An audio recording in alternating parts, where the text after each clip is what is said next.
Kulindeleke ukuthi ube nzima umdlalo wamaqembu akulelizwe nelaseGibhithe.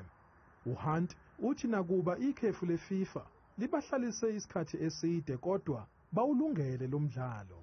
The majority of the group is obviously very frustrating FIFA weeks because you don't play and you want to play, and it's just part and parcel of football now that certainly when the season starts, like in August, you have all these breaks. But anyway, we're looking forward to the game, and at least we got a game before we play.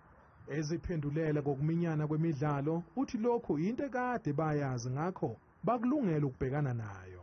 We got the smallest squad in the league, you know, and I have to manage them and obviously trying the workload.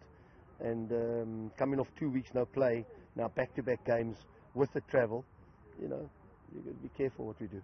Lo Umqeqeshi ubuyele kule midlalo nje usevunwa izinto njengoba iCAF imnike imvume yokucija iqembu lakhe kule midlalo.